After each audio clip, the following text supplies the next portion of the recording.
What's up, guys? Tom Fazio here. I'm going to do a reading for you from In Pursuit of Weightlessness, this badass book on transformation. Today's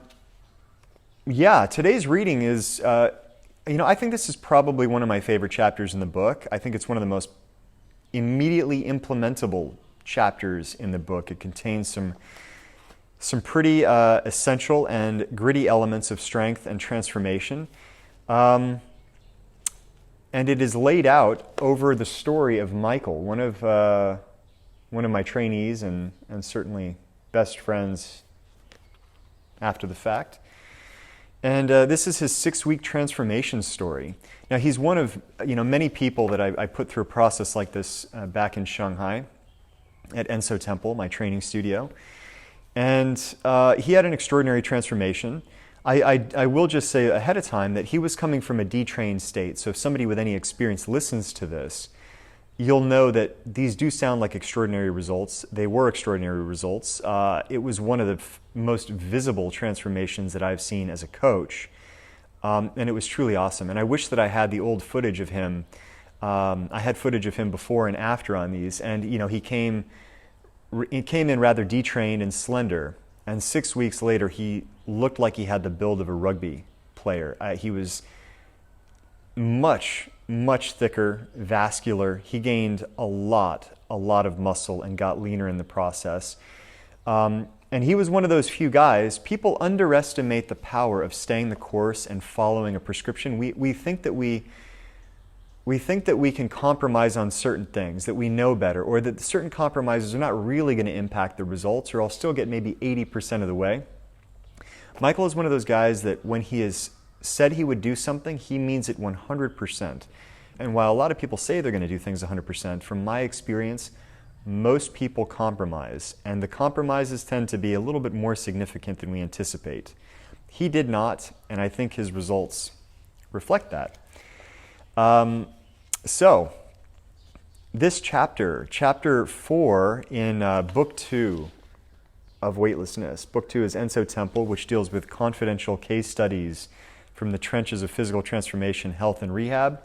This is obviously a transformation-oriented chapter, and it is good for anybody looking to build muscle rather quickly and transform rather quickly. Now, one caveat. I do warn my clients that are going into these things that there is a little bit of added risk when we push the boundaries of how fast we can possibly transform. Michael was well in the know ahead of time.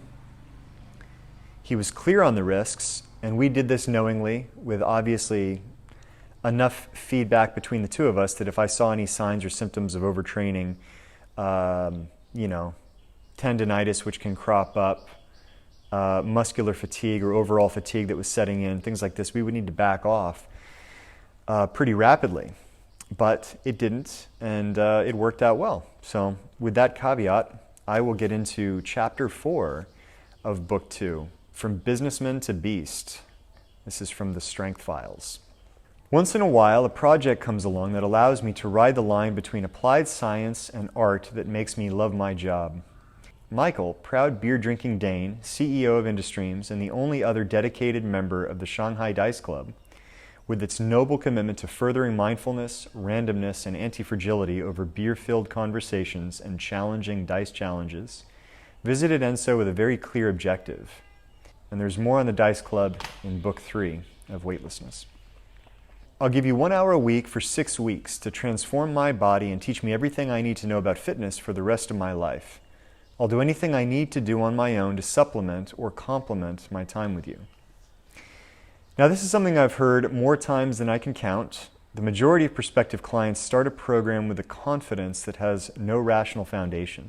They overestimate their ability to control their schedules and their cravings, and their ability to maintain the same state of motivation when the training actually gets tough. And it does.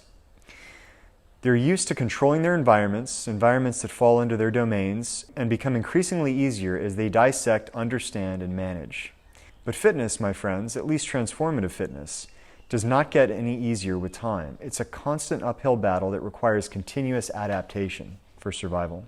But Michael was no ordinary client because he is no ordinary man. I've never met anyone with greater willpower and focus. Industreams and Enso Temple were siblings of sorts. They were born less than a year apart, both infused with a creative energy and passion that came from difficult dice-dictated protocols and assignments used to enhance growth and expand product offerings. When he's not wheeling and dealing with big swinging dicks in investment banking, he's generally fixated on some philosophical, economic, or more recently, fitness query. But he's never been one for reading and leaving. Michael implements every single point of interest that he cannot rationally discredit, and he does so by scheduling tons of 5-minute focused efforts throughout the day. These are mini timelines with clearly defined goals. If he wasn't brilliantly effective, one might call him neurotic, but he tests and experiences everything firsthand with a healthy skepticism, much of it guided by the die. When Michael told me he would do everything necessary for transformation, giving me only an hour of his time each week, I smiled. He's a doer, not a sayer. So it was no surprise when, after 6 weeks, Michael had gained 15 pounds of weight and considerably reduced his body fat. I never take body fat measurements because they pale in comparison to the strength and stamina metrics when designing a progressive program. And the sense of confidence, or lack thereof, that you feel standing naked in front of a mirror trumps any number a little gizmo might display about how lean you are. But this isn't rocket science. If someone gains weight and their tone improves, which is predominantly a byproduct of reduced body fat, then lean muscle gain exceeds the number of pounds added on the scale. Michael, in 6 weeks, gained about 20 pounds of lean muscle and lost 5 to 8 pounds of body fat. His transformation was so rapid that friends believed he was on steroids. His own physical strength, performance, and confidence skyrocketed. His girlfriend thanked me. His before photo was a portrait of your average desk jockey, with poor posture and no meat to speak of, a bit of cushion around the midsection. When we made a video synopsis of Michael's results 6 weeks later, he was lifting weights that in some cases reflected gains of 100% or more. His frame had filled out to that of a conditioned rugby player with thick, full biceps, well-developed traps and shoulders, and a thick thoracic region. His before and after images were so impressive that his video testimonial alone sent me several similar projects over the following years. The irony is that Michael's friends were not entirely wrong. While I didn't have Michael sticking needles into his ass, the training regime I had him on, coupled with extreme calorie shifting, did cause his body to release copious amounts of anabolic growth hormones. While Michael was in the game to get fit and transform himself, my goal was simple: make him as strong as possible, as quickly as possible, by doing as much damage as possible. Nature couldn't care less how good you look naked or what dress size you wear. Nature respects power, strength, and stamina. It just so happens that the default physique of a strong, powerful human is a lean, ripped physique with a good deal of muscle. I was sending a very clear message to Michael's neuromuscular system: grow or die. This is where most novices, and I dare say many trainers, go terribly wrong in the gym. They believe they can train for bigger muscles. Size is not a virtue that nature respects. More size is more weight. Nature much prefers a strong and very lean physique, making individuals lighter and faster. To add significant bulk, there must be a real biological threat to your health and an overabundance of nutrition. Stress must be great enough that your body has no option but to build up a wall of protection, that is, fast-twitch muscle fiber, in order to accommodate your environmental needs. If you train to become bigger, you'll probably fail. If you train to become stronger, you'll probably succeed, with the unintended consequence of adding a good bit of muscle. So how did Michael add approximately 20 pounds of lean muscle in 6 weeks? 3 points: fundamental compound exercises, high tension, high intensity resistance training, i.e. heavy weights, and calorie shifting and carb cycling while eating real food. And here I go on a weightless tangent. Compound exercises are those that use multiple muscle groups to perform a certain lift. A tricep extension is an isolation exercise. The bench press is a compound lift. A bicep curl is an isolation exercise. A pull-up and a bent-over row are compound lifts. There is almost no reason, save for elite bodybuilding, to use isolation exercises. In sports, combat, and play, we all use many to attack the few, the coordinated whole to accomplish a single end. Dividing and isolating our strengths weakens us. I'll admit that isolation exercises may have a place within a program to supplement compound weightlifting, but they should never replace or supersede the larger compound movements. For the need of the masses, isolation exercises are totally unnecessary. From the time a child begins to move, it moves in synchronicity. A head doesn't turn without the entire body turning along with it. Reaching for a toy is a fully committed action, with both arms extending and knees bending to support. It's only as we mature that we begin to fracture this natural muscular union. We become stronger, so we use less energy. But the question we should be asking ourselves is the following: how did we manage to become stronger in the first place? The first movement a baby performs is a modified push-up, lifting the head and shoulders off the ground. This is followed by a crawl, resembling that much-dreaded exercise, the mountain climber, and later by the almighty squat as babies begin to stand. When old enough to play, they pick up toys with textbook deadlift form. To this day, when clients travel and ask what they should do to maintain their practice while away, my response is always the same: squats and push-ups. They can be done in any hotel room or park. There are no excuses. They are the foundation of fitness. Why? Because they're what humans do. Dogs run like hell. Cats stretch and leap. Humans push, pull, squat, and press. If you aren't pushing and squatting, you're not training. This always seems to elicit a sigh of frustration. They want a sexy little circuit to carry with them, but there's nothing sexy about it. We grew from infants to children on squats and push-ups. You'll grow from unfit to fit following the same method. Without needing to learn anatomy in depth, you can break down the necessary compound movements according to 5 vectors of force: push, pull, squat, press, which is overhead, and twist. These vectors, when performed as compound lifts, exercise every muscle in the body. When weight is sufficient, they can develop a perfectly lean and muscular physique. No machines, gadgets, or esoteric techniques are necessary. Have a look at the physiques of powerlifters, non-heavyweights, that is, and you'll see beacons of symmetry and health. These athletes focus on the primaries: the squat, bench press, and deadlift. Since the beginning of time, warriors and military men have been conditioned on the bread and butter of fitness: push-ups, squats, pull-ups, sit-ups, and running. Simple? Yes. Effective? Nothing is more effective. When someone needs fitness for survival, as a soldier does, you better believe they'll implement the most efficient and effective exercises. I don't recall anyone complaining about the physiques of military men recently. Furthermore, they concentrate on exercises that directly involve moving their own body weight through space, not exercises performed while locked into a machine. Why? Because fitness has everything to do with performance, with powerful movements in the real world, and not with an occasional photo shoot.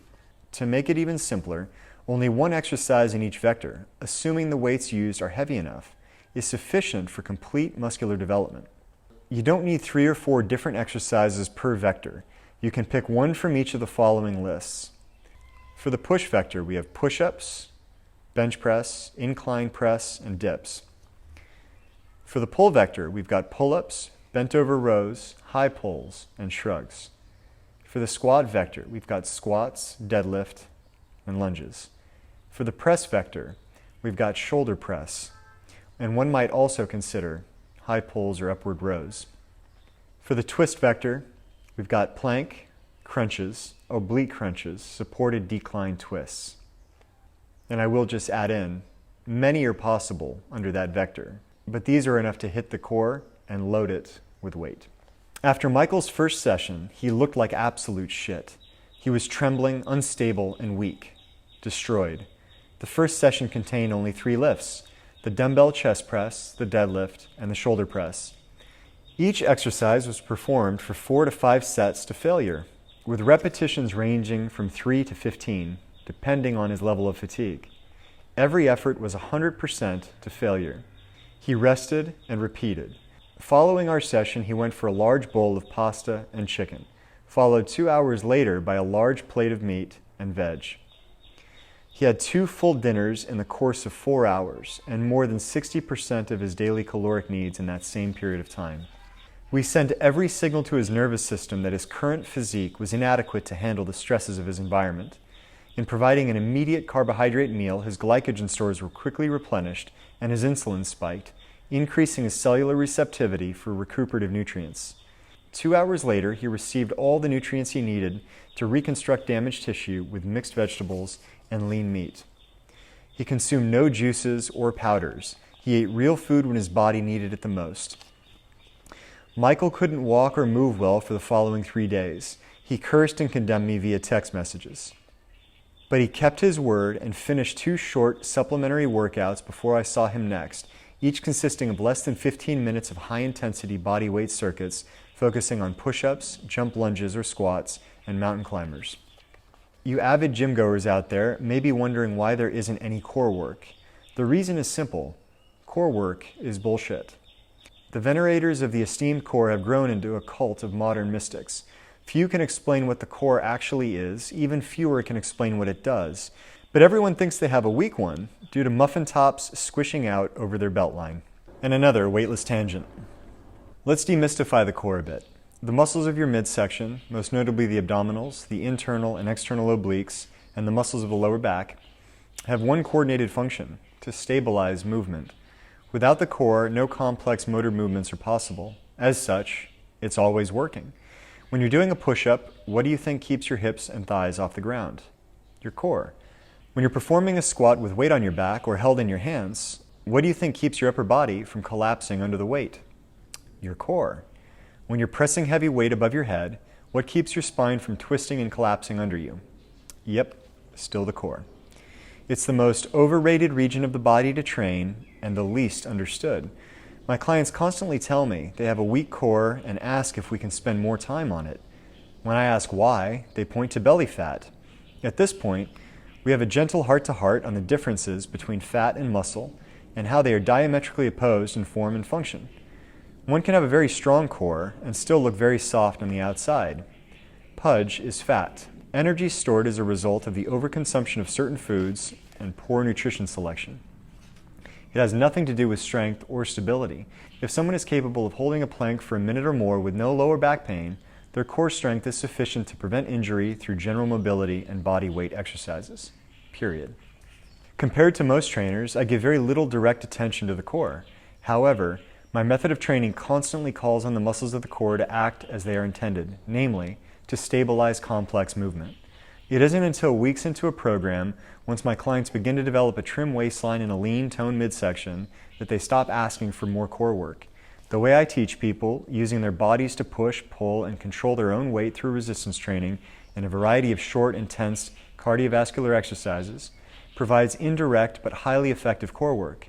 Only those who rely on isolating gym equipment, which removes the core from compound exercises, require extensive supplementary core work. You want a strong core? Do a standing shoulder press, not a machine press. Use heavy weight. You want a strong core? Perform a heavy deadlift, not a seated leg press or even worse, a leg extension. Lift and move as you would if you were actually lifting and moving in the real world, and you'll be amazed at how strong you are as a whole. 2 to 5 minutes of concentrated abdominal work at the end of a comprehensive full-body workout a few times per week is sufficient for a strong, lean core. Hell, if you're training properly, you may never need to crunch or plank, as your abs and obliques are contracting like hell to stabilize high-resistance movements. Week after week, Michael sported a thicker, more defined physique. What mattered to me more was the direction of his stats, and those too were climbing at a rapid rate. As his recovery time improved, we added other vectors until he was including a big pull, like the bent-over row, and a weighted squat, holding the weight in front of his chest with straining and trembling biceps. All the while, his core was being used to stabilize extremely intense efforts with weight extended above or in front of him. And yet another weightless tangent. Now, how do we define intense? The definition is exceedingly simple. If you can't continue the effort for very long, it's intense. By definition then, nothing exceeds the intensity of a 1-rep max. This is lifting as heavy a weight as you possibly can. Ever wonder why powerlifters, excluding heavyweights, sport such well-developed physiques when they only practice 3 basic lifts? They lift extremely heavy weights.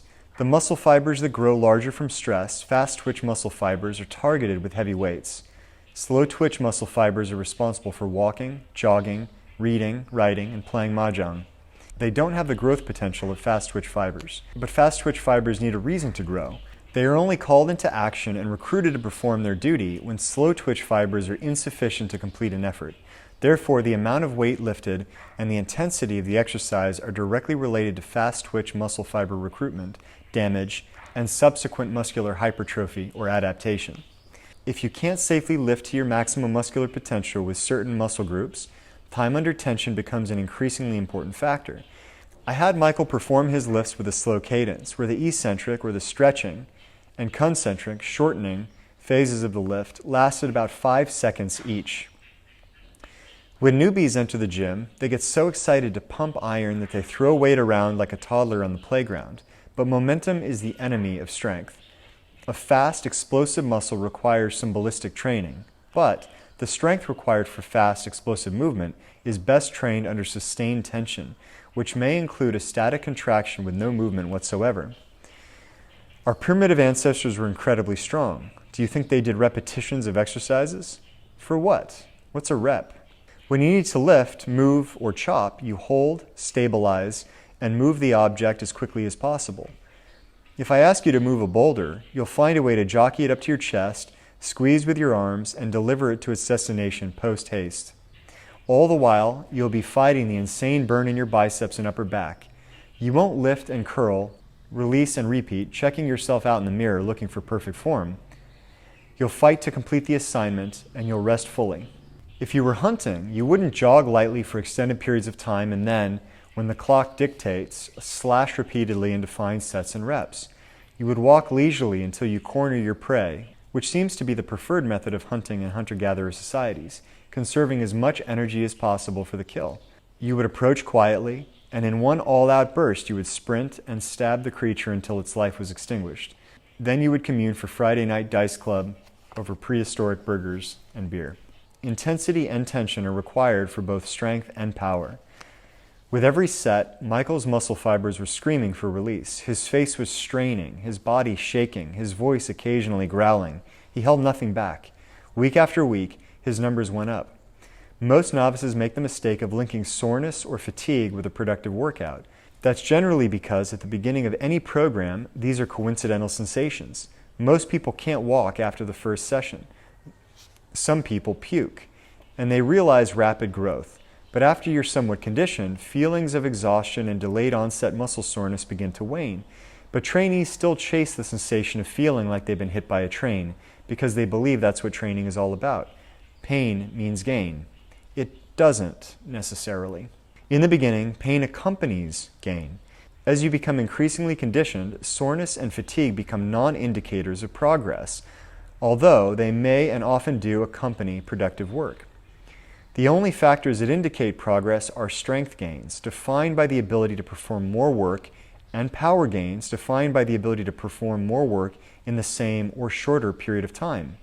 This generally means a reduction in rest times if all other variables remain the same. I know before I start a session with a client exactly what they need to perform on the day to ensure progress. If your trainer doesn't, what are you seeing him or her for?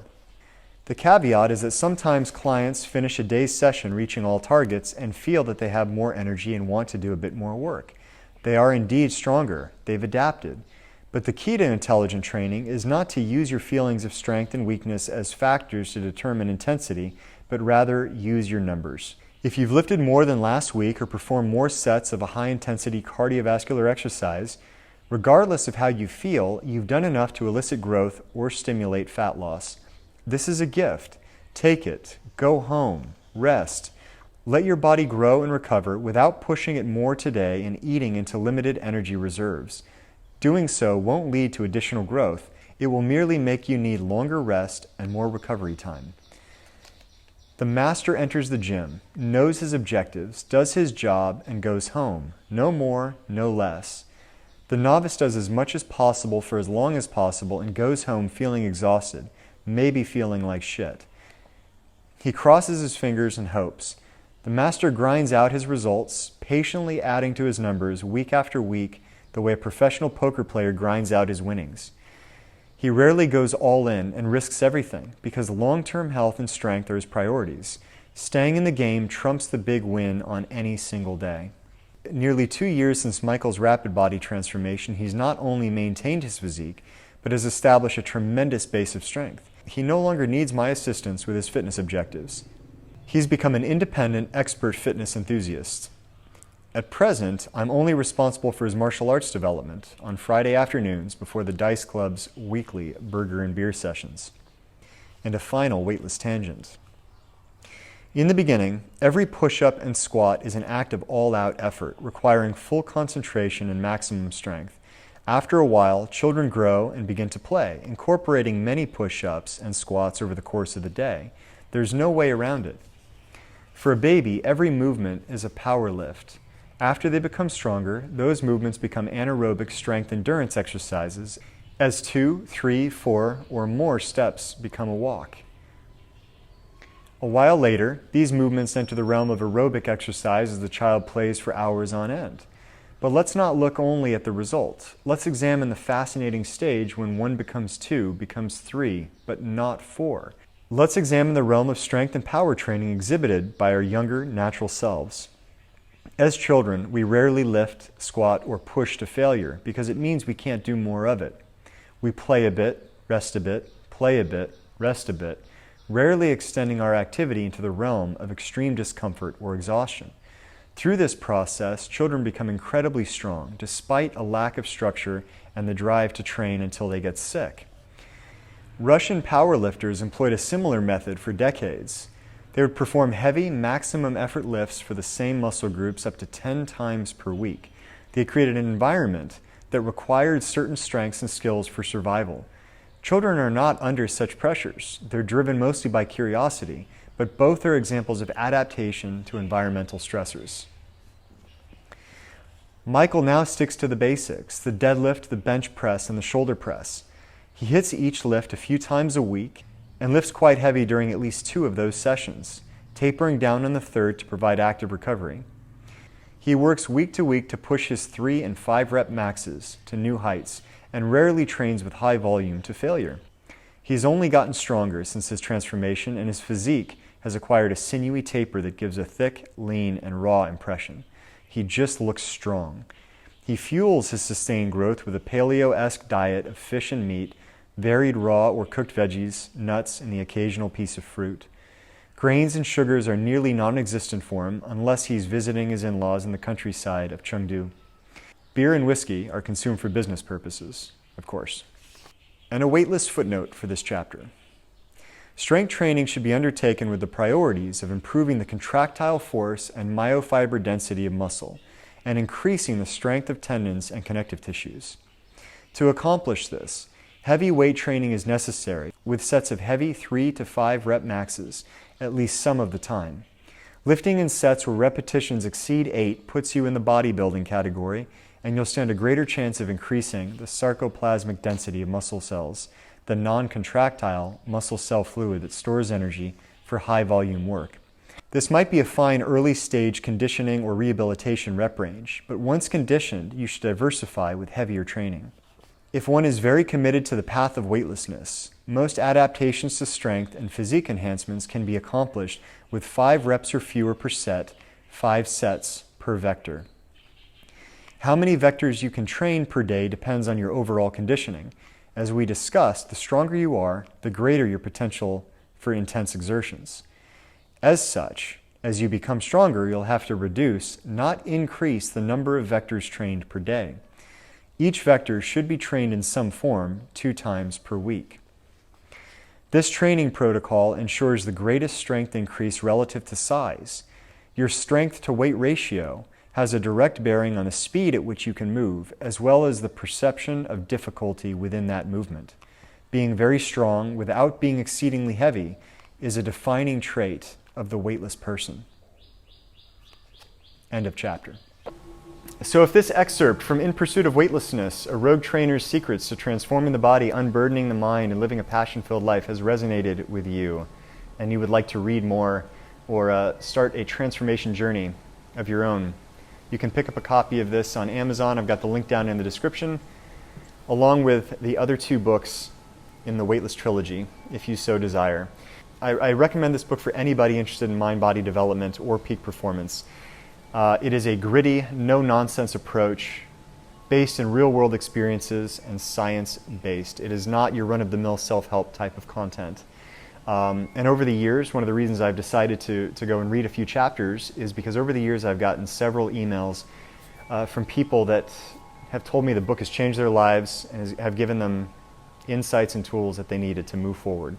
So if I can help a few more people do that, that's all I'm after here. And with that, guys, until next time, be weightless.